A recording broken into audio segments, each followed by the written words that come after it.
Here's pastrami like you've never seen before. We're gonna show you how to make it right now. All right, something I'm really excited about this year is we're gonna do a pastrami beef rib. So we're gonna brine this for 7 days, and then we're gonna pepper coat it and put it in the smoker. So we're gonna start with a brine. This is a traditional corned beef brine. Every brine has salt, plenty of it too. So we have 2.5 gallons of water, 5 cups of kosher salt. Then we have some aromats with onions, chopped celery, cinnamon sticks, mustard seeds, bay leaf, ground ginger, juniper berries, whole clove, and fresh cracked pepper. And then this is the secret ingredient for corned beef. It's called pink curing salt or Prague powder. And this gives it that nice red color that you'll see in corned beef or pastrami. So all that goes in, and then we're gonna mix it up. All right, so we have our brine, and we're gonna dump that right over the top of this meat, and then it's gonna go to bed in the cooler for about 7 days.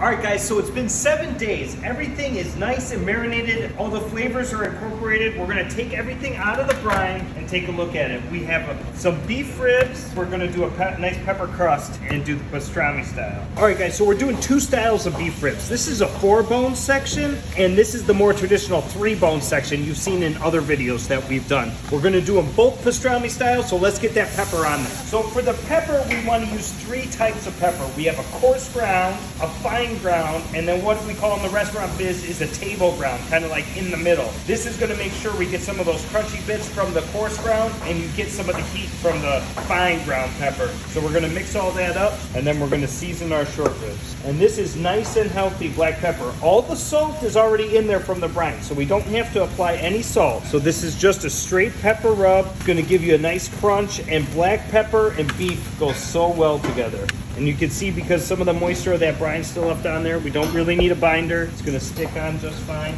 We're not gonna peel the membrane off the back of these beef ribs. I found through trial and error that if you leave the membrane on the beef ribs, kind of holds the meat together. All right, so the pastrami beef ribs are going in the smoker at about 250 degrees. They should take anywhere from 5 to 6 hours. We're gonna keep an eye on them, make sure they're nice and tender when they come out.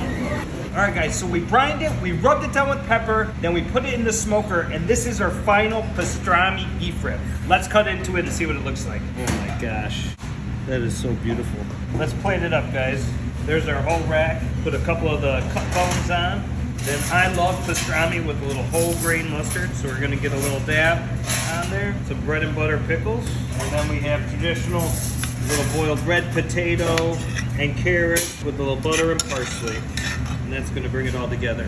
I've never made these pastrami beef ribs before, and they turned out amazing. You have to try it. The marbling and the flavor in these are awesome. If you have any questions, leave them in the comments.